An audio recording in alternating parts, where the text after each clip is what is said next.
Bismillahirrahmanirrahim. Assalamualaikum warahmatullahi wabarakatuh. Perkenalkan, saya Anton. Saya mahasiswa dari Fakultas Ilmu Sosial dan Politik, Prodi Ilmu Komunikasi. Di sini saya akan menjelaskan mengenai keputusan pembelian yang merupakan bagian dari mata kuliah riset perilaku layak dan pasar. Selanjutnya, masuk ke definisi.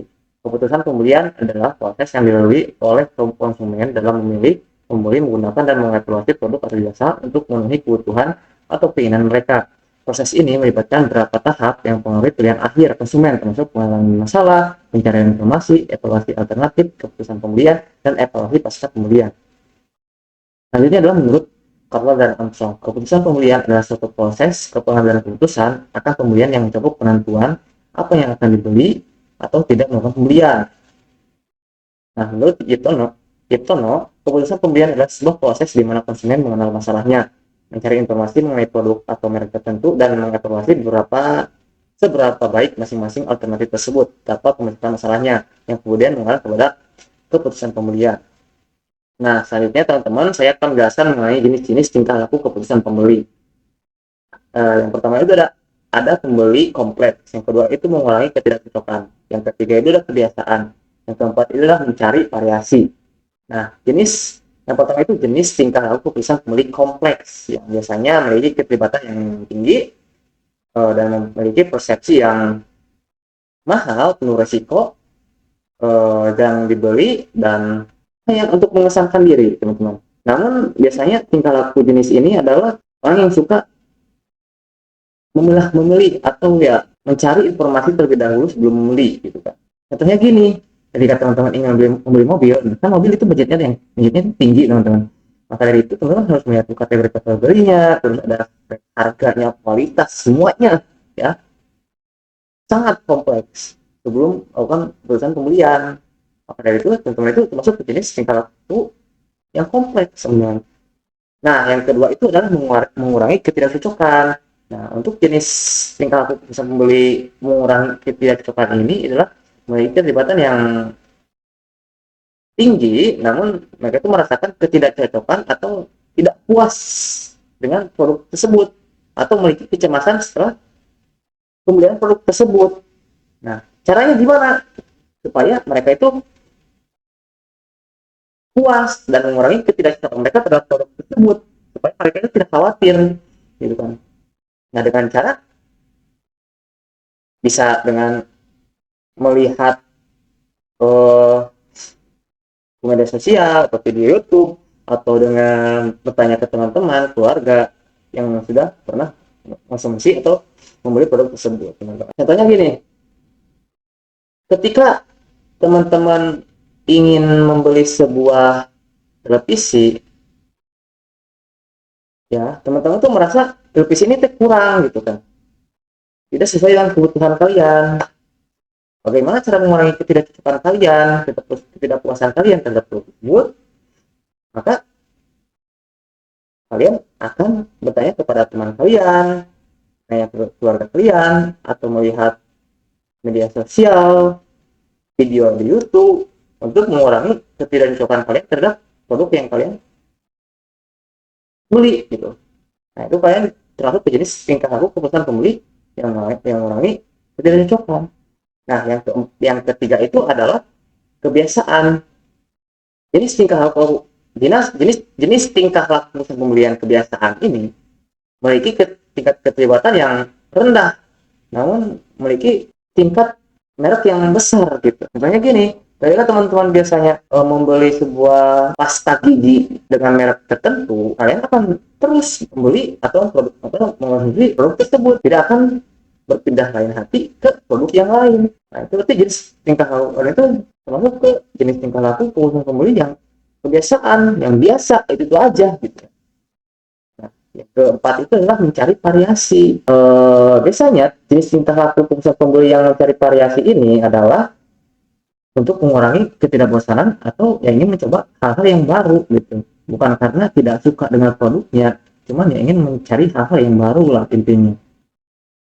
Jadi contohnya gini, ketika kalian membeli sebuah kue di tempat ini, tapi kalian itu ingin mencoba yang baru atau rasa yang baru di tempat yang lain. atau kopi kan, misalkan kafe. Kalian biasanya minum kopi di tempat kafe ini. Namun karena kalian ingin mencoba rasa kopi yang baru, yang mencoba gitu, kalian berpindah ke kafe yang lain gitu. Ya itu kalian berarti termasuk jenis kita harus pembeli yang mencari variasi gitu. Oke, kita next. Nah, di sini tuh kita membahas tentang tahapan proses keputusan pembelian menurut Angel dan kawan-kawan. Nah, yang pertama itu ada problem recognition, yang dimana ketika kalian ingin membeli sesuatu, maka kalian ya harus mengenali dulu kebutuhan kalian itu apa, misalkan gitu. Ya, misalkan kalian butuh laptop, membutuhkan laptop ini, maka kalian akan menuju ke tahap kedua yang pertama itu adalah search.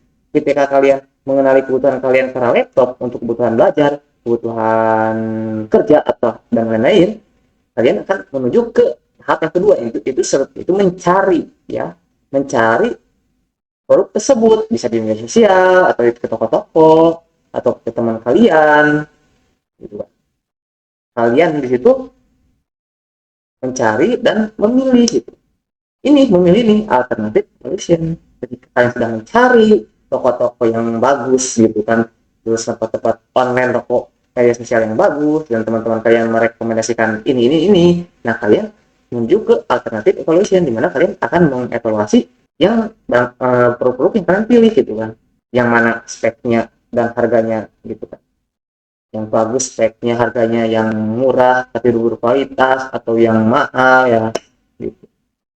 Nah, itu ada proses alternatif dan tahap yang ketiga. Nah, ya, setelah tahap yang ketiga, setelah pemutusan, kalian akan ke tahap choice, yaitu memutuskan apakah kalian ingin memilih yang mana. Setelah kalian memiliki, kita kalian mengevaluasi produk ini, ya kalian tinggal mengambil keputusan ingin membeli produk yang mana gitu. Terus yang kelima itu ada outcome, yang dimana di sini itu rasa kepuasan atau ketidakpuasan kalian itu ya di sini teman-teman. Yang menentukan pembeli akan datang lagi kita atau tidak itu tergantung kualitas yang kita beri gitu, sesuai kebutuhan mereka gitu.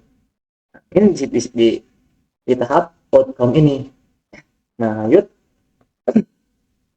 Nah, selanjutnya itu adalah tahapan proses pembelian, itu menurut Philip Kotler, teman-teman ya.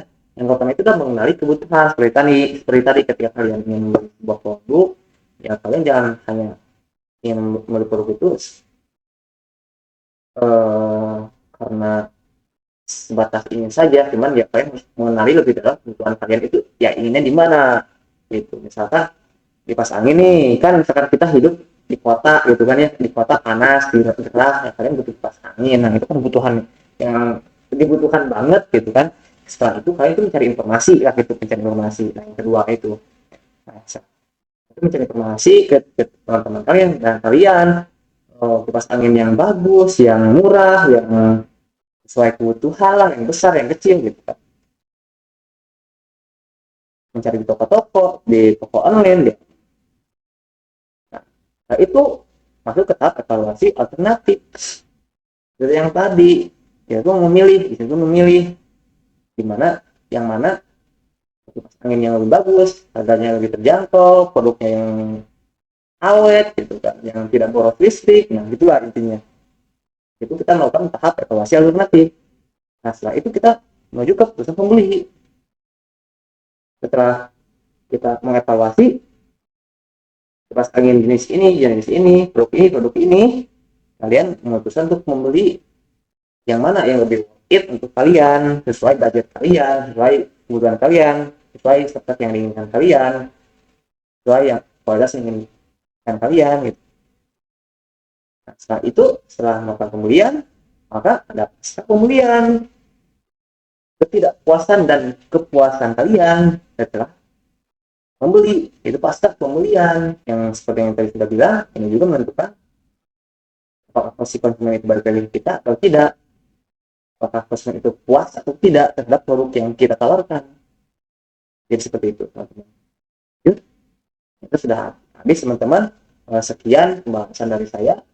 Mohon maaf bila ada penjelasan yang kurang mengerti atau emang ada kesalahan dalam penyampaian saya. Kurang lebihnya saya mohon maaf. Assalamualaikum warahmatullahi wabarakatuh.